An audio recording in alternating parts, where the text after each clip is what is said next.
Hello student, हम लोग class 10th का चैप्टर नंबर 9 त्रिकोणमिति के कुछ अनुप्रयोग, जिसको इंग्लिश में कहते हैं सम एप्लीकेशन ऑफ ट्रिग्नोमेट्री।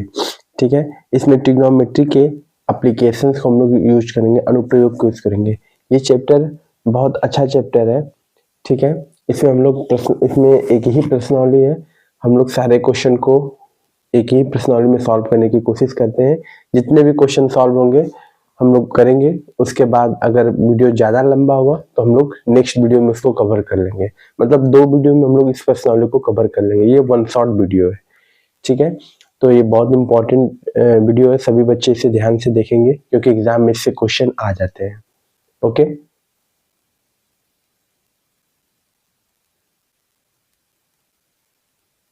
हम लोग क्वेश्चन नंबर 1 को देखते हैं।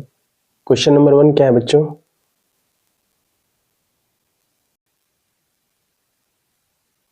क्वेश्चन नंबर 1 को देखते हैं। सर्कस का एक कलाकार 20 मीटर लंबी डोर पर चढ़ रहा है। ठीक है, जो अच्छी तरह से तनी हुई है और भूमि पर सीधे लगे हुए खंभे की शिखर से बंधा हुआ है। ठीक है, यदि भूमि स्तर के साथ डोर द्वारा बनाया गया कोण 30 डिग्री का हो तो खंभे की ऊंचाई ज्ञात करनी है। ठीक है, अब देखिए खंभा है वो तो सीधा ही होगा। ठीक है, खंभा एकदम सीधा लगा होगा, उसमें तो कोई डिफरेंस होगा नहीं। ठीक है, हम लोग उसको देखते हैं बच्चों। ठीक है,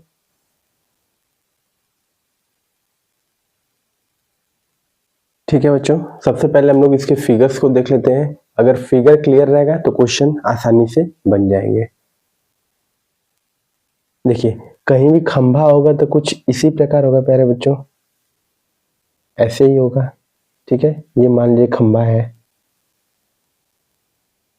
ठीक है, अब ये खंभा है। खंभा अब खंभा अगर डोरी से बंधा हुआ है तो यह मान लीजिए यहाँ पे कोई सिरा होगा इसका और कोई सिरा यहाँ होगा। यहाँ पे इसको हम लोग डोरी से क्या कर रहे हैं, बांध दे रहे हैं। ठीक है, ऐसे। तो एक आपको ये त्रिभुज दिख रहा होगा। कैसा त्रिभुज दिख रहा है? समकोण त्रिभुज दिख रहा है। ठीक है, अब समकोण त्रिभुज में हम लोग हमेशा पाइथागोरस प्रमेय यूज कर सकते हैं। देखिए सबसे पहले अगर ये एकदम लंबवत है, परपेंडिकुलर है, तो यहाँ 90 डिग्री का एंगल तो बनेगा, ये श्योर है, इसमें कोई डाउट नहीं है। मतलब यहाँ 90 डिग्री का कोण बनेगा। इसका आप नाम कुछ भी रख दीजिए। ठीक है, A B C E F G कुछ भी। मान लीजिए हमने रख दिया ई एफ जी। ठीक है, आप ए बी सी कुछ भी रख सकते हैं, उससे कोई प्रॉब्लम नहीं है। ये क्या है बच्चों? ये खंभा है। ये क्या चीज है? ये खंभा है। ठीक है, और ये क्या है? ये रस्सी है, डोर है। ठीक है, क्या है? डोर है, या इसको हम लोग रस्सी कहते हैं। ठीक है, अब देखिए ये कितनी डिग्री का एंगल बना रही है? 30 डिग्री का एंगल बना रही है। ये यदि भूमि के स्तर के साथ डोर द्वारा बनाया गया कोण 30 डिग्री, मतलब भूमि के स्तर, ये जमीन है। ठीक है, ये क्या होती है? ये पृथ्वी है, जमीन है। ठीक है, ये भूमि के स्तर से कितने डिग्री का कोण बना रही है? 30 डिग्री का कोण बना रही है। तो ये 30 डिग्री का कोण हो गया। उसके बाद हमें क्या बताना है? खंबे की ऊंचाई, मतलब हमें इस जीएफ की वैल्यू को बताना है। ठीक है, और एक क्वेश्चन में और एक इंफॉर्मेशन गिवन है। सर्कस का एक कलाकार 20 मीटर लंबी रस्सी, मतलब ये जो लेंथ है, ईजी की जो लेंथ है वो कितनी है बच्चों? 20 मीटर की दूरी है। ईजी का जो लेंथ है वो 20 मीटर हमें क्वेश्चन में दिया हुआ है, तो इसको भी आप नोट कर सकते हैं यहाँ पे 20 मीटर। ठीक है, 20 मीटर की दूरी है, हमें इस जीएफ की वैल्यू बतानी है। तो बहुत आसानी से बता देंगे। इसमें हम लोग अगर वो कौन सा फॉर्मूला यूज कर दें, देखिए ये है आपका लंब, ये क्या है? लंब। और ये क्या है बच्चों? अब देखिए ये एंगल है तो इसके सामने ये आधार है। ठीक है, ये आधार जिस पे एंगल बना था उसको बेस कहते हैं, ये आधार है, ये लंब है। कर्ण तो फिक्स होता है। अगर एंगल चेंज हो रहा है तो आपका लंब और आधार चेंज होगा, नहीं तो वो सेम रहेगा। ठीक है, तो यहाँ पे कौन सा फॉर्मूला लगा दे? हमें जीएफ की वैल्यू चाहिए। तो जो जो इंफॉर्मेशन गिवन है उसको हम लोग नोट कर लेते हैं। डोर की लंबाई, डोर की लंबाई डोर की जो लंबाई दी है क्वेश्चन में वो कितना दिया बच्चों, 20 मीटर। ठीक है, डोर की लंबाई हमें 20 मीटर दी है और थीटा की वैल्यू हमें दी है कितना, 30 डिग्री। तो यहाँ पे हम लोग साइन थीटा का यूज कर देते हैं। देखिए ट्रायंगल त्रिभुज ई एफ जी में, त्रिभुज ई एफ जी में हमें जी एफ की वैल्यू चाहिए, तो हम एक रूल जानते हैं, P B P upon H H B. ठीक है, परपेंडिकुलर अपॉन हाइपोटेनस, मतलब लंब बटे के कर्ण, इसको हम लोग साइन थीटा कहते हैं। ऊपर वाले को क्या कहते हैं बच्चों, कॉस थीटा, इसको कहते हैं टेन थीटा। ठीक है, टेन का अपोजिट नीचे क्या हो जाएगा, कॉट थीटा। ठीक है, और कॉस का क्या हो जाएगा, सेक थीटा, और साइन का क्या हो जाएगा, कोसेक थीटा। तो हर जगह हम लोग इसी फार्मूले का यूज कर देंगे। तो हमको क्या क्या चाहिए, देखिए लंब चाहिए, लंब चाहिए और कर्ण चाहिए। लंब और कर्ण में कौन सा संबंध आता है, साइन थीटा का आता है। तो त्रिभुज ई एफ जी में हम लोग साइन थीटा यूज कर दे। ठीक है, sine theta, sine theta equal to क्या होता है, लंब बटे के कर्ण, ये होता है लंब बटे के कर्ण, मतलब P बाई एच। ठीक है, अब देखिए साइन थीटा, थीटा की वैल्यू कितना दिया, 30 डिग्री, तो यहाँ 30 रख दिए तो साइन 30 हो जाएगा। अब इक्वल टू P की वैल्यू कितना दिया है, लंब हमसे पूछा है तो इसको GF लिख दीजिए, GF की वैल्यू तो हमसे पूछ रही है। और H की वैल्यू कितना दिया है, कर्ण की वैल्यू, कर्ण की वैल्यू दिया 20, तो यहाँ पे 20 रख दीजिए। ठीक है, साइन 30, साइन 30 की वैल्यू हमें पता है कितना होता है, 1/2, 1/2 इक्वल टू GF अपॉन 20। ठीक है, GF अपॉन 20। ठीक है बच्चों, अब यहाँ से इसको हम लोग सॉल्व कर लेंगे तो ये 20 इधर चला जाएगा। दिस इंप्लाई GF बराबर कितना हो जाएगा, 20/2, इसको कैंसिल आउट करेंगे तो GF इक्वल टू क्या हो जाएगा, 2 1 जा 2, 10 मीटर। जो GF की लंबाई आ गई वो कितना आ गई, 10 मीटर। तो हमसे क्या पूछा है, खंबे की ऊंचाई, अतः ये GF क्या है, ऊंचाई ही तो है, हाइट ही तो है, तो हम लोग लिखेंगे अतः खंबे की ऊंचाई, खंबे की ऊंचाई 10 मीटर है। इस तरीके से हम लोगों ने क्वेश्चन नंबर 1 सॉल्व कर लिया। ठीक है, बहुत ही सिंपल मेथड से क्वेश्चन नंबर 1 सॉल्व कर लिया। सभी बच्चे इसको नोट कर लीजिए, फिर हम लोग नेक्स्ट क्वेश्चन को सॉल्व करते हैं।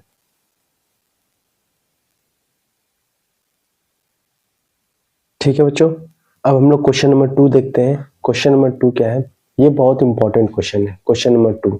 ठीक है, ये बोर्ड में ऐसे क्वेश्चन आए हुए हैं। क्वेश्चन नंबर 2 क्या है, आंधी आने से एक पेड़ टूट जाता है। ठीक है, आंधी आने से एक पेड़ टूट जाता है और टूटा हुआ भाग इस तरह मुड़ जाता है कि पेड़ का शिखर, शिखर मतलब ऊपर वाला हिस्सा, ठीक है, शिखर मतलब क्या होता है, एकदम ऊपर वाला हिस्सा, पेड़ का शिखर जमीन को छूने लगता है। मतलब जो उसका ऊपर वाला हिस्सा है वह जमीन को क्या होता है, छूने लगता है। ठीक है, और इसके साथ 30 डिग्री का कोण बनाता है। मतलब जो ऊपर वाला हिस्सा है वह टूट, जैसे ऊपर वाला जो हिस्सा है ये टूट गया तो जमीन को छूने लगेगा, तो जमीन को छू रहा है तो कितने डिग्री का एंगल बना है, 30 डिग्री का कोण बना रहा है। पेड़ के पाद बिंदु की दूरी जहां पेड़ का शिखर जमीन को छूता है, ठीक है, पेड़ की पाद बिंदु की दूरी जहां पेड़ का शिखर जमीन को छूता है वह 8 मीटर है। मतलब जो उसका आधार है, एक तरीके से आधार, पाद बिंदु मतलब क्या होता है, जो पैर होता है, जो नीचे का हिस्सा होता है, जो जड़ होती है पेड़ की। ठीक है, तो वो कितना है, 8 मीटर है। तो पेड़ की ऊंचाई ज्ञात कीजिए। ठीक है, तो मान लेते हैं यहाँ पे एक फिगर बना लेते हैं हम लोग। ये एक पेड़ है, ठीक है, ये एक पेड़ है और ये इसका क्या है, आधार है। ठीक है, अब पेड़ बीच से क्या हो जाता है, टूट जाता है। आधी आने पे पेड़ बीच से टूट जाता है। ठीक है, बीच से क्या हो गया बच्चों, टूट गया। अब टूटा हुआ तो ये जो हिस्सा है वह क्या होता है, जमीन को छूने लगता है। मतलब ये जो हिस्सा ऊपर वाला हिस्सा है, मैं इसको डबल कलर कर देता हूं ताकि और क्लियर समझ में आ जाएगा। ठीक है, इससे ये क्लियर समझ में आएगा। ये जो पेड़ है पूरा, ये इतना बड़ा है, ठीक है। अब ये जो ब्लू लाइन से हमने किया है वो ऊपर वाला हिस्सा है, अब ये टूट गया बीच से, तो टूटने के बाद ये जो ब्लू वाला हिस्सा है नीला वाला, वो कहाँ चला आया, यहाँ पे नीचे चला आया, ठीक है, यहाँ पे नीचे चला आया। बाकी ये नीचे का आधार तो रहेगा ही, ठीक है। ये जो ऊपर का हिस्सा है वो टूट के कहाँ चला गया, नीचे चला गया। इसका नाम हम लोग कुछ भी रख देते हैं, मान लीजिए इसका नाम हम रखते हैं ऊपर से ए, ठीक है, इधर रख लेते हैं बी, इधर रख लेते हैं सी, इधर क्या रखते हैं डी। मतलब ये जो ए बी है और वो बी डी ये आपस में बराबर है एक तरह से, ठीक है। ये जो ए बी है और बी डी है वो आपस में क्या है प्यारे बच्चों, बराबर है, क्योंकि ये बी से टूटा, टूटने के बाद वो क्या हुआ, नीचे गिर गया, ठीक है। तो इसका मतलब कि ये जो ए बी है और बी डी आपस में क्या है, ये बराबर है, ठीक है, एकदम दोनों बराबर है, क्योंकि बीच से ही ब्रेक डाउन हुआ है, टूटा हुआ है, मतलब ये हिस्सा और ये हिस्सा क्या है, बराबर। इसलिए मैंने सेम कलर किया है ताकि आपको कोई कंफ्यूजन ना हो। क्वेश्चन बोला आधी आने से एक पेड़ टूट जाता है और टूटा हुआ भाग इस तरह मुड़ जाता है कि पेड़ के शिखर, जो शिखर है ऊपर वाला, इसी को क्या कहते हैं, शिखर, शिखर, ठीक है। पेड़ का जो शिखर है वो जमीन को छूने लगता है, इसके साथ 30 डिग्री का कोण अंतरित करता है। मतलब यहाँ जो एंगल है वो कितने डिग्री का एंगल है, 30 डिग्री का एंगल है। पेड़ के पाद बिंदु, पाद बिंदु मतलब क्या होता है बच्चों, जो उसका नीचे का हिस्सा होता है, इसी को पाद बिंदु कहते हैं। इसको क्या कहते हैं, पाद बिंदु, ठीक है, इसको क्या कहते हैं, पाद बिंदु। पेड़ का जो पाद बिंदु है, जहां पेड़ का शिखर जमीन को छूता है, वो 8 मीटर है। मतलब ये जो लंबाई है वो कितनी है, 8 मीटर की लंबाई है। नीचे का जो आधार है वह 8 मीटर का है। तो हमें क्या बताना है, पेड़ की ऊंचाई ज्ञात करनी है, मतलब हमको इस पूरे एसी की वैल्यू ज्ञात करनी है, ठीक है, हमें पूरे एसी की वैल्यू ज्ञात करनी है। तो देखिए अब यहाँ पे 90 डिग्री का एंगल बन रहा है, ठीक, तो 90 डिग्री के जस्ट सामने क्या होता है, 90 डिग्री के जस्ट सामने क्या होता है बच्चों, कर्ण होता है, ठीक है। 90 डिग्री के जस्ट सामने क्या होता है, कर्ण होता है, ठीक। उसके बाद नीचे जिसपे एंगल बना है इसको क्या कहते हैं, आधार कहते हैं, इसको क्या कहते हैं, आधार। और ये क्या है, लंब है, ठीक है। तो हम लोग बहुत आसानी से अगर किसी तरीके से बीसी की वैल्यू ज्ञात कर लें और बीडी की वैल्यू ज्ञात कर लें, तो ये बीडी जो है वही तो ए बी है, क्योंकि ए बी ही टूटा तो बीडी बना। तो अगर हम बीडी की वैल्यू ज्ञात कर ले तो वही किसकी वैल्यू होगी, ए बी की वैल्यू होगी, कोई दिक्कत नहीं है, ठीक है। हम लोग बीडी ज्ञात कर लेते हैं, बीडी ज्ञात हो गया तो ए बी ज्ञात हो गया, और बीसी ज्ञात कर लेते हैं, त्रिभुज है ना, इस त्रिभुज में बीसी ज्ञात कर लेते हैं। अब बीसी पता चल गया तो बीसी और बीडी को जोड़ देंगे तो इस एसी की लंबाई हमें ज्ञात हो जाएगी, ठीक है। तो देखिए बहुत आसानी से हम लोग इस क्वेश्चन को सॉल्व कर लेंगे। पहले जो जो इन्फॉर्मेशन गिवन है उसको नोट कर लीजिए। क्या क्या गिवन है, कि हमें थीटा दिया है कितना, मतलब एंगल दिया है 30 डिग्री का, थीटा हमको दिया है 30 डिग्री का, ठीक है। और क्वेश्चन में एक बात और गिवन है कि पेड़ का जो शिखर जमीन को छूता है उसकी लंबाई कितनी है, 8 मीटर है, ठीक है। पेड़ का जो शिखर है वो नीचे छूता है, इस तरह एक तरह से हम ऐसे लिख देते हैं, जो पेड़ का आधार है, ठीक है, ताकि आपको और अच्छे से समझ में आए। ये जो लाइन लिखा है, पेड़ का आधार, पेड़ का आधार 8 मीटर है, ठीक है। पेड़ का जो आधार है वो कितना है बच्चों, 8 मीटर है, ठीक है। उसके बाद एसी क्या है, पेड़ की पूरी लंबाई है, मतलब एसी एक पेड़ है, ठीक। एसी क्या है, एक पेड़ है, इस सबको भी लिख दे। तो एसी पेड़ की कुल लंबाई, कुल लंबाई है, ठीक है। एसी जो है पेड़ की कुल लंबाई है। अब बी बिंदु क्या है, जहां से पेड़ टूटा, तो बी बिंदु, बी बिंदु से पेड़ टूटा, ठीक है। बी बिंदु से पेड़ क्या हो गया बच्चों, बी से टूट गया, ठीक है। और डी क्या है, डी और ये जो बीडी है, यहां पे इंफॉर्मेशन लिख देते हैं कि जो बीडी है वह बराबर किसके, ए बी के। बीडी बराबर है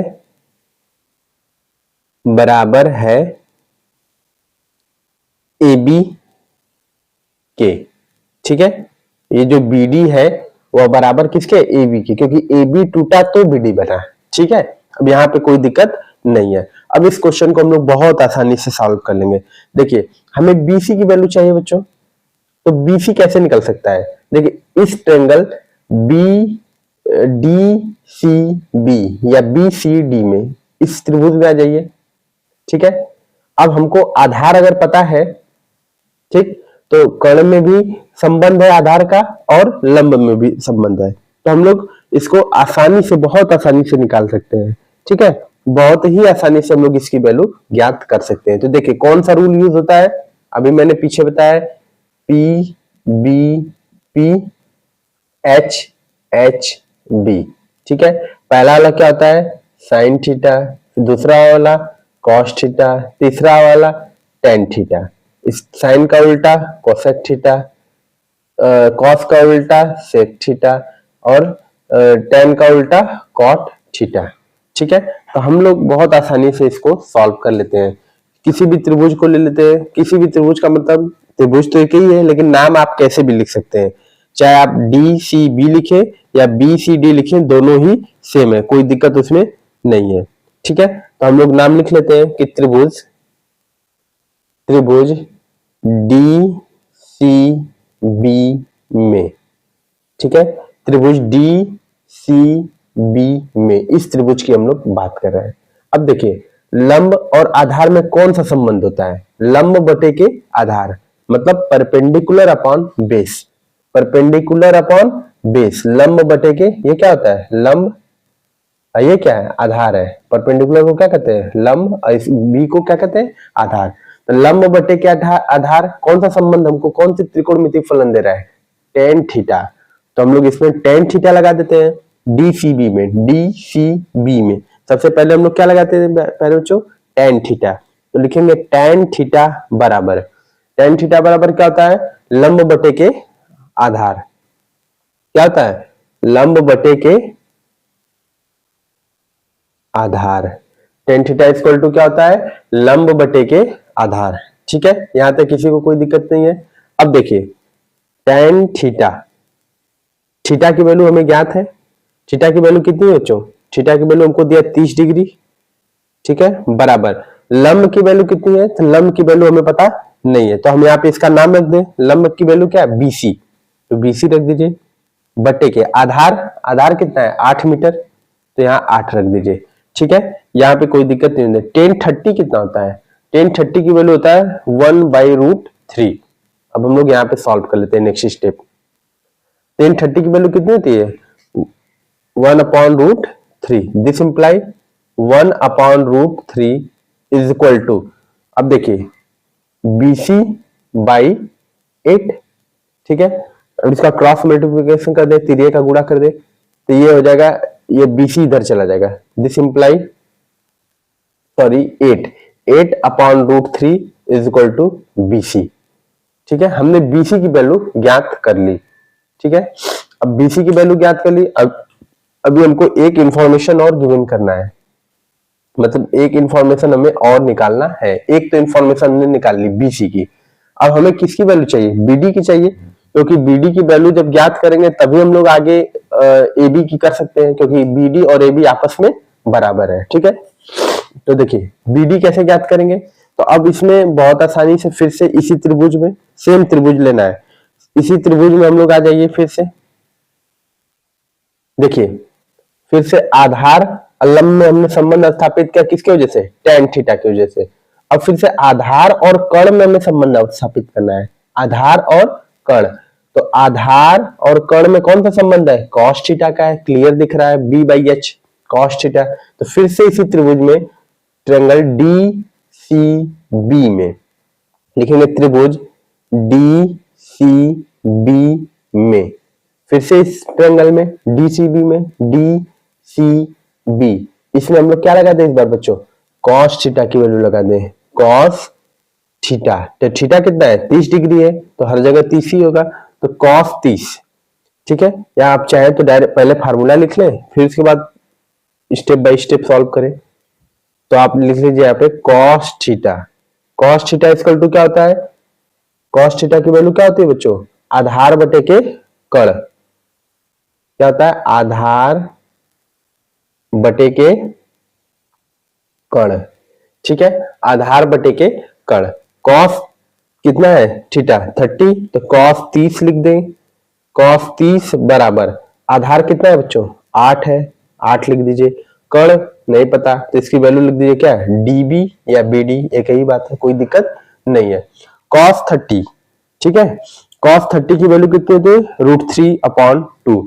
जो साइन 30 की होती है जस्ट उसी का अपोजिट क्या होता है, कॉस 30, सॉरी जो साइन 60 होता है वही क्या होता है, कॉस 30 होता है। तो कॉस 30 की वैल्यू क्या आ जाएगी, √3/2, √3/2 इज इक्वल टू 8/db, ठीक है। इसको हम लोग रब कर देते हैं, अब इसका कोई जरूरत नहीं है। फिर से नेक्स्ट स्टेप यहां पे हम लोग कर देते हैं, नेक्स्ट स्टेप को हम लोग यहाँ पे सॉल्व कर देते हैं। अब देखिए, अब इसमें हम लोग क्या डीबी क्रॉस मल्टीप्लीकेशन में कर दें, इसको इधर कर दें और इसको इधर, ठीक है। तो आप इसको क्रॉस मल्टीप्लीकेशन करके डीबी को इधर कर दीजिए, ठीक है। तो this imply DB equal to क्या आ जाएगा, ये 2 इधर चलेगा तो 8 × 2, ठीक है, अपॉन में डीबी इधर गया, √3 को इधर ला दिए, √3, ठीक है। This imply DB equal to क्या हो गया, 8 × 2 = 6, 16, 8 × 2 = 16 √3, ठीक है। अब देखिए मीटर, ये सब मीटर में है, यह भी मीटर में है, यह भी किसमें है, मीटर में है, और यह भी मीटर में है, ठीक है बच्चों। अब देखिए, अब हमें ये डीबी किसके बराबर है, एबी के बराबर, हमें तो पेड़ की लंबाई चाहिए, यही डीबी एबी के बराबर लिखेंगे, चूंकि डीबी बराबर किसके है, एबी के है, डीबी बराबर है किसके, एबी के, ठीक है। तो ये जो डीबी बराबर है एबी के, तो डीबी की वैल्यू हमने कितना निकाला, 16√3, यह किसके बराबर हो जाएगा, एबी के बराबर हो जाएगा, क्योंकि सेम ही है ना, कोई दिक्कत नहीं है, ठीक है। देखिए अब हमें क्या लास्ट में निकालना था, पेड़ की, पूरी पेड़ की ऊंचाई। तो देखिए हमें दोनों बीसी भी पता चल गया और एबी भी पता चल गया, तो लिखेंगे इसलिए चूंकि पेड़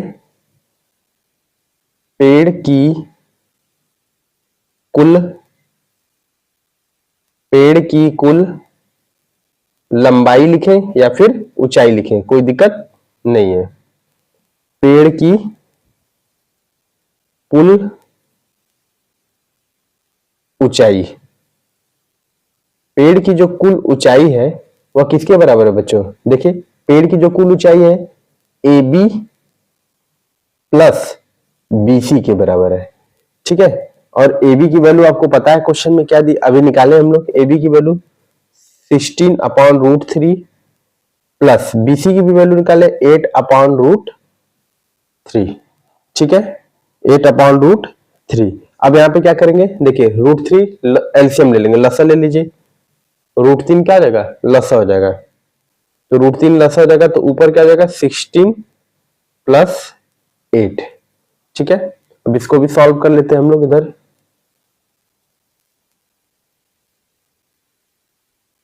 बहुत ही अच्छा क्वेश्चन है, एग्जाम में आया हुआ क्वेश्चन है, ठीक है, सभी बच्चे इसको ध्यान से नोट करेंगे। अब देखिए, अब यहाँ पे 16 और 8 कितना हो जाएगा, 16 8 24, ठीक है, 24 अपॉन में क्या चल रहा है, √3, ठीक है। अब देखिए यहाँ पे हम प्रमेयीकरण कर सकते हैं, क्लास 9 में हमने सीखा है, जो भी आधार में नंबर होता है उसका अंश में भी गुणा, उसका हर में भी गुणा, तो √3 का गुणा ऊपर, √3 का गुणा नीचे, ठीक है। तो यहाँ जाएगा 24 √3 अपॉन 3, √3 करेंगे तो 3 आ जाएगा, तो 3 से 24 कितने बार में कटेगा, 8 बार में, 3 8 24, कितना हो गया 8√3 क्या चीज, मीटर। तो पूरी लंबाई जो आ गई प्यारे बच्चों वो क्या आ गई, 8√3। तो हम यहाँ नीचे लिख देंगे, अतः पेड़ की कुल लंबाई या कुल ऊंचाई, पेड़ की कुल ऊंचाई, पेड़ की कुल ऊंचाई 8√3 मीटर है। ठीक है, पेड़ की जो कुल ऊंचाई है वो कितना है, 8√3। इस तरीके से हम लोगों ने क्वेश्चन नंबर 2 को सॉल्व किया। वेरी इंपॉर्टेंट ये क्वेश्चन है, ये क्वेश्चन आपके एग्जाम में आया हुआ है, वेरी वेरी इंपॉर्टेंट है। सभी बच्चे इसको बहुत अच्छे से नोट डाउन करेंगे, बहुत ही इंपॉर्टेंट क्वेश्चन है, वेरी वेरी इंपॉर्टेंट। ठीक है, 8√3 मीटर। इस तरीके से हम लोगों ने क्वेश्चन नंबर 2 को भी सॉल्व कर लिया। सभी बच्चे इसको नोट करिए, तो इसके बाद हम लोग नेक्स्ट क्वेश्चन नंबर 3 को देखते हैं। ठीक है बच्चों, इसको नोट करिए सभी बच्चे। ठीक है बच्चों, हम लोग क्वेश्चन नंबर 3 को देखते हैं। क्वेश्चन नंबर 3 क्या है, एक ठेकेदार बच्चों को खेलने के लिए एक पार्क में 2 फिसलन पट्टी लगाना चाहता है। फिसलन पट्टी मतलब क्या होता है, झूला। ठीक है, जो पार्क में झूला होता है जिसपे बच्चे बैठ के सरकते हैं, ऐसे बैठ के स्लोपिंग वाला नहीं होता है, सरकने वाला, वही फिसलन पट्टी लगाना चाहता है। 5 वर्ष से कम उम्र के बच्चों के लिए वह एक ऐसी फिसलन पट्टी लगाना चाहता है जिसका शिखर 1.5 मीटर की ऊंचाई पर हो और भूमि के साथ 30 डिग्री के कोण पर झुका हुआ हो, जबकि इससे अधिक उम्र के बच्चों के लिए वह 3 मीटर की ऊंचाई पर एक अधिक ढाल की फिसलन पट्टी लगाना चाहता है जो भूमि के साथ 60 डिग्री का कोण बनाती है। प्रत्येक की स्थिति में फिसलन पट्टी की लंबाई ज्ञात कीजिए। मतलब इसमें 2 कंडीशन है। ठीक है, पहला कंडीशन छोटे बच्चों के लिए है, दूसरा कंडीशन बड़े बच्चों के लिए है। ठीक है, तो हम लोग इसको सॉल्व करने की कोशिश करते हैं। ठीक है, कोशिश करते हैं कि दोनों एक ही में हो जाए। अगर हो गया तो ठीक, नहीं हुआ तो हम लोग नेक्स्ट पे करेंगे। ठीक है, तो देखिए इसका छोटा सा एक फिगर बना लेते हैं। फिसलन पट्टी है, तो आपको पता है फिसलन पट्टी कैसी होगी बच्चों, इस तरीके से इसका शिखर ऐसे होगा, ऐसे सरकने वाला होता है। ठीक है, ऐसे सरकने वाला झूला होता है।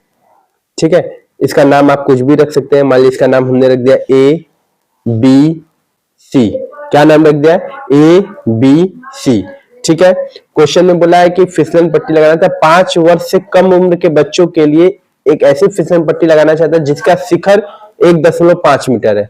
मतलब ये जो लंबाई है वो कितना है, 1.5 मीटर। ठीक है, लगाना चाहते हैं जो 30 डिग्री का कोण अंतरित करती है, मतलब 30 डिग्री पे झुका हुआ है। ये जो एंगल है वो कितने डिग्री का है बच्चों, 30 डिग्री का है।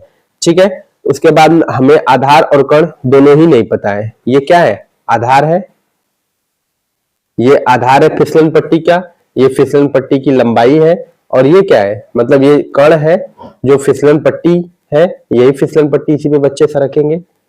ठीक है, जैसे मान लिया बच्चे हैं कुछ इस पे सरक रहे हैं। ठीक है, उसके बाद ये आपका क्या है, लंब होता है। तो हम लोग इसमें हमें फिसलन पट्टी AC की वैल्यू ज्ञात करनी है। तो AC की वैल्यू हम बहुत आसानी से ज्ञात कर लेते हैं। कैसे, देखिए हमें किसकी वैल्यू दिया है, लंब की वैल्यू दिया है। लंब और कर्ण में जो संबंध होता है वह साइन थीटा का होता है। अभी हम लोगों ने उधर कंसेप्ट में देखा था, क्या रूल होता है, PBP HHB। पहला वाला क्या था, sine theta, cos theta, tan theta. इसको लिखते लिखते याद हो जाएगा आपको। टेन का उल्टा कॉट थीटा, सेक थीटा और कोसेक थीटा। ठीक है, तो देखिए हमें क्या चाहिए, लंब और कर्ण में संबंध चाहिए। ठीक है, तो लंब बटे के कर्ण क्या होता है, साइन थीटा होता है। तो मतलब हम इस ट्रायंगल त्रिभुज ABC में, त्रिभुज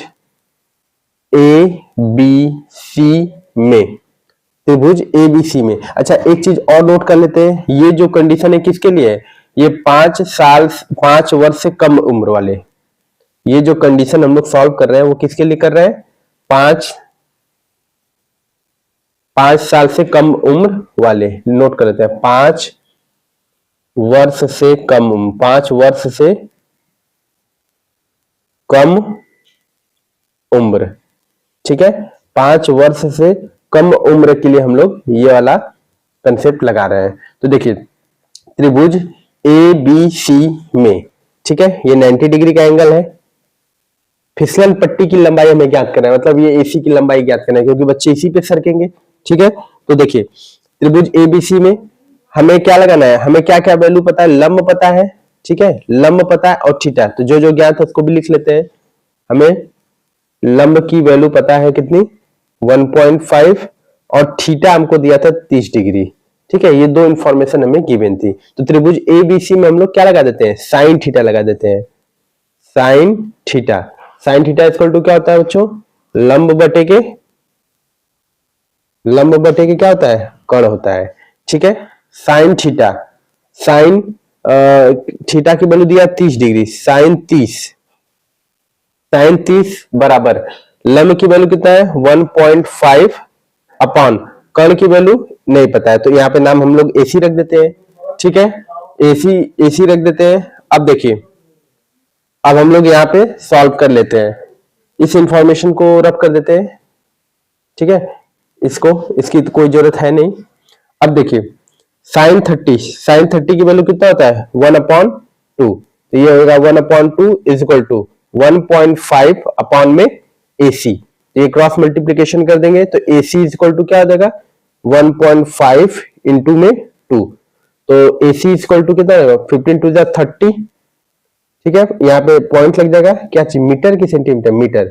तो AC की लंबाई आ गई कितनी 3 मीटर, मतलब जो पहली फिसलन पट्टी की जो लंबाई है वो कितनी है 3 मीटर। ठीक है, तो हम यहाँ पे नोट कर सकते हैं छोटे 5 वर्ष से कम उम्र वाले के लिए जो फिसलन पट्टी है, फिसलन पट्टी, ठीक है, फिसलन पट्टी की लंबाई, फिसलन पट्टी की कुल लंबाई, फिसलन पट्टी की जो कुल लंबाई है वो कितना है 3 मीटर है। ठीक है, 5 साल से जो कम उम्र वाले बच्चे हैं उनके लिए जो फिसलन पट्टी की लंबाई रखी गई वो कितना रखा गया है बच्चों 3 मीटर। ठीक है, तो ठेकेदार इस तरीके से फिसलन पट्टी की लंबाई छोटे बच्चों के लिए लगाएगा। ठीक है, ये पहला कंडीशन, मतलब एक ही में 2 क्वेश्चन है, ये फर्स्ट पार्ट है। अब हम लोग सेकेंड पार्ट को सॉल्व कर लेते हैं। ठीक है, इसको आप लोग नोट करिए, फिर हम लोग सेकेंड पार्ट को सॉल्व करते हैं। ठीक है, सेकेंड पार्ट क्या बोला है, इससे अधिक उम्र के बच्चों के लिए 3 मीटर की ऊंचाई से अधिक ढाल की फिसल पट्टी लगाना चाहता है। ठीक है, जो 60 डिग्री का कोण अंतरित करता है, मतलब ये 5 वर्ष से कम उम्र वाला के लिए है, ये 5 वर्ष से अधिक उम्र। ठीक है, एक था 5 वर्ष से कम उम्र, एक दूसरा वाला क्या है 5 वर्ष से अधिक उम्र के लिए फिसलन पट्टी लगाना चाहता है। ठीक है, तो इसके लिए भी एक छोटा सा फिगर बना लेते हैं हम लोग। ठीक है, ये फिसलन पट्टी हो गई, इसका कुछ भी आप लंबाई रख सकते हैं, मान लीजिए ABC इसका रख दिए, इसका रख दीजिए DEF, अलग अलग नाम रख देते हैं, इससे कोई कंफ्यूजन नहीं होगा। ठीक है, अब देखिए इसमें क्या हमको इन्फॉर्मेशन गिवन है, बच्चों की इससे कम उम्र में बच्चों की ऊंचाई पर अधिक, मतलब इसकी वैल्यू हमको दी है 3 मीटर। ठीक है, इसका हमको इन्फॉर्मेशन दिया है 3 मीटर। हमें फिर से फिसलन पट्टी DF की वैल्यू को ज्ञात करना है। ठीक है, और यहाँ पे एंगल कितना दिया, कोण, इस बार कोण वह कितना बना रहा है 60 डिग्री का कोण, क्योंकि जैसे ही ऊंचाई बढ़ेगी थीटा तो बढ़ेगा ही ऑटोमेटिक, इसमें कोई डाउट नहीं है। लंबाई आप बढ़ाते जाएंगे थीटा की वैल्यू बढ़ती चली जाएगी। पहले केस में जो थीटा था वह 30 डिग्री का था, दूसरे वाले केस में जो थीटा है वह 60 डिग्री का है। अब देखिए फिर से हमें फिर से DF की वैल्यू चाहिए, ये आपका आधार है। ठीक, ये क्या है लंब है, ये क्या है कण है, मतलब जो फिसलन पट्टी है वो कण का काम कर रहा है। अब देखिए फिर से हम लोग इसमें लगा सकते हैं बहुत आसानी से, कौन सा फॉर्मूला लगाएंगे, देखिए फिर से हमको किसमें संबंध चाहिए, लंब बटे के कण, तो फिर से हम साइन थीटा आसानी से लगा सकते हैं, कोई दिक्कत नहीं है। इस वाले सेकेंड हिस्से में भी हम लोग क्या लगा दे बच्चों, साइन थीटा का फॉर्मूला लगा सकते हैं। बस आपको रिलेशन पता होना चाहिए कि कौन सा फॉर्मूला हम लोग कब यूज कर रहे हैं। ठीक है, अगर आपको फॉर्मूला क्लियर है तो कोई डाउट उसमें नहीं होगा। तो देखिए फिर से हम लोग इस त्रिभुज का नाम रख लेते हैं, त्रिभुज DEF में। ठीक है, त्रिभुज DEF में हमें क्या संबंध चाहिए, लंब बटे के कण, तो साइन थीटा में ये संबंध होता है, तो फिर से लगा दे sine theta is equal to क्या आ जाएगा, लंब बटे के साइन थीटा इक्वल टू क्या हो जाएगा बच्चों, लंब बटे के कर्ण, साइन थीटा, थीटा का मान कितना है 60 डिग्री, बराबर लंब की वैल्यू कितना है, लंब की वैल्यू है आपकी 3, ठीक है, 3 अपॉन कर्ण की वैल्यू नहीं पता है तो इसको हम लोग रख देते हैं डीएफ, ठीक है। अब साइन 60 कितना होता है, साइन 60 की वैल्यू होती है √3 upon 2 is equal to 3 upon DF, ठीक है। इस डीएफ क्रॉस मल्टीप्लीकेशन कर दें, 3 का गुणा, तो डीएफ इधर आ जाएगा, ऊपर चला जाएगा, ये 2 इधर चलेगा, 3 इंटू 2 अपॉन में √3 कहाँ आ जाएगा, नीचे आ जाएगा, ठीक है। तो यहां से हम लोग डीएफ की वैल्यू जब निकालेंगे तो क्या होगा, 3 2 जा 6 √3। अब यहाँ पे हम लोग क्या कर दें, परमेयीकरण कर दें, क्लास 9 में हमने परमेयीकरण करना सीखा है, ठीक है। नीचे अगर कोई वैल्यू अगर रूट की है तो उसका हम लोग परमेयीकरण करके उसको क्या कर सकते हैं बच्चों, ऊपर कर सकते हैं। तो देखिए डीएफ इज इक्वल टू क्या देगा, 6 अपॉन √3 लिखा है, √3 से परमेयीकरण ऊपर, √3 से परमेयीकरण नीचे कर देंगे, तो डीएफ इज इक्वल टू क्या आ जाएगा, 6 √3 अपॉन में √3 कितना आ जाएगा 3, 3 से 6 कितने बार में कटेगा, 2 बार में, तो डीएफ इक्वल टू क्या आएगा 2√3 मीटर, मतलब जो डीएफ की वैल्यू आ गई वो कितनी आ गई 2√3 मीटर। तो 5 साल से कम उम्र वाले के लिए जो फिसल पट्टी लगाना चाहता है ठेकेदार, वो कितने मीटर की, 3 मीटर की, और 5 साल से अधिक उम्र वाले के लिए कितने लगाना चाहता है 2√3। तो लिखेंगे अतः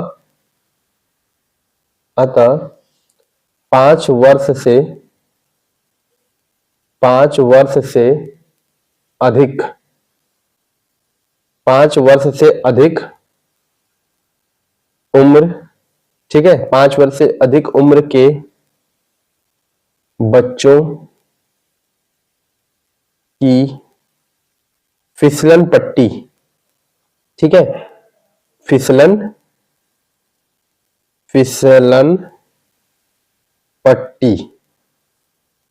पट्टी की लंबाई,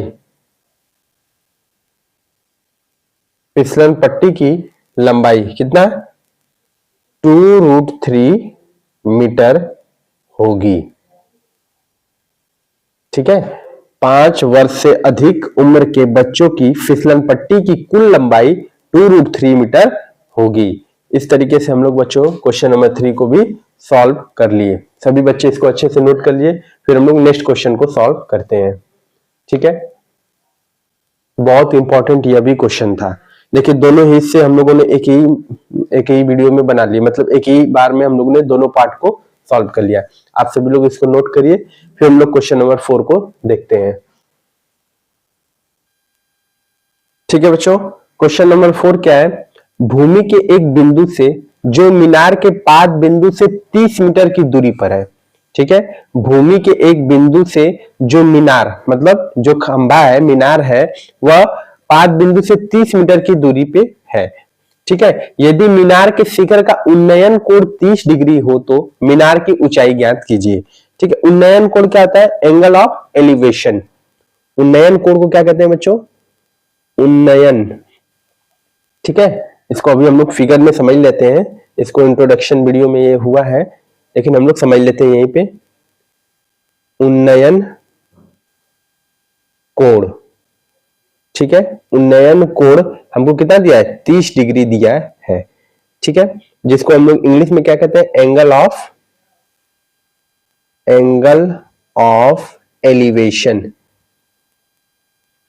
एंगल ऑफ एलिवेशन, ठीक है, 30 डिग्री हमको दिया है। एंगल ऑफ एलिवेशन क्या होता है, देखिए मैं यहाँ पे छोटा सा बता देता हूं, फिर हम लोग नीचे तो समझेंगे ही।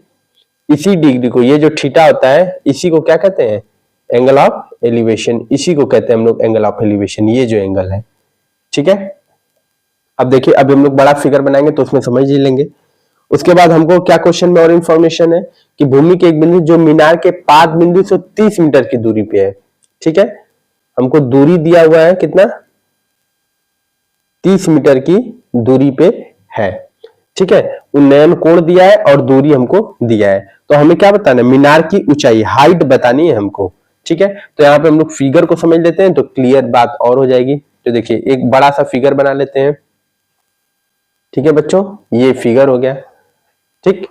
ये जो एंगल होता है थीटा, इसी को हम लोग क्या बोलते हैं, उन्नयन कोण कहते हैं या एंगल ऑफ एलिवेशन कहते हैं। एंगल ऑफ एलिवेशन है उन्नयन कोण। ठीक, कितने डिग्री का है ये थीटा, तो थीटा हमको दिया है कितने डिग्री का है, 30 डिग्री का है। ठीक है, 30 डिग्री का एंगल है, तो यहाँ पे हम लोग 30 डिग्री लिख लेते हैं सीधे, थीटा ना लिख के क्या लिख लेते हैं 30 डिग्री।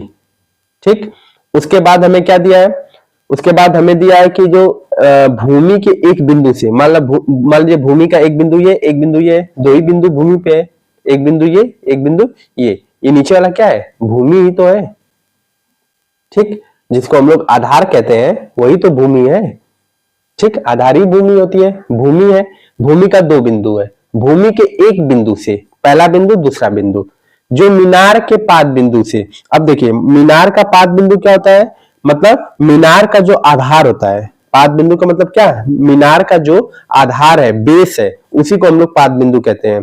ठीक है, तो मीनार का जो पाद बिंदु है वह ये है, ये जो है वह क्या है बच्चों, मीनार, मीनार का पाद बिंदु।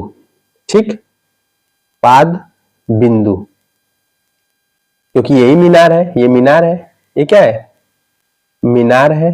ठीक, इसको हम लोग और अच्छे से थोड़ा सा बना देते हैं, ये यहाँ ऐसे इस टाइप से। ठीक है, ये मीनार है, ये मीनार का पाद बिंदु हो गया। ठीक, हम लोग को फिगर में एक एक पॉइंट पता होना चाहिए, अगर फिगर के पॉइंट्स पता है तो फिर हम लोग क्वेश्चन को आसानी से सॉल्व करें। तो दूसरा बिंदु यही होगा, इसका कुछ भी नामकरण कर देते हैं, ए बी सी, कुछ भी नाम आप दे दीजिए, कोई दिक्कत नहीं है, नाम आप कुछ भी दे सकते हैं, कोई प्रॉब्लम इसमें नहीं है। हमें क्वेश्चन में पूछा क्या, मीनार की ऊंचाई, मतलब यही मीनार है, ये क्या चीज है, मीनार है। ठीक, इसकी ऊंचाई, हमको ये ऊंचाई ज्ञात करनी है। ठीक, तो हमको आधार की जो लंबाई है वो दी हुई है, वो कितना है 30 मीटर है। ठीक है, ये जो लंबाई है वो कितनी है बच्चों, 30 मीटर।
ठीक है बच्चों, अब हम लोग क्वेश्चन नंबर 6 से नेक्स्ट वीडियो में कवर करेंगे क्योंकि बहुत लंबा वीडियो हो रहा है। ठीक है, तो इसका नेक्स्ट वीडियो शाम को अपलोड हो जाएगा, सभी बच्चे इसको ध्यान से देख लेंगे। क्वेश्चन नंबर 1 से क्वेश्चन नंबर 5 तक इसमें बना लिए, नेक्स्ट वीडियो क्वेश्चन नंबर 6 से स्टार्ट होगा। ठीक है, सभी बच्चे इसको नोट कर लेगा। Thank you so much.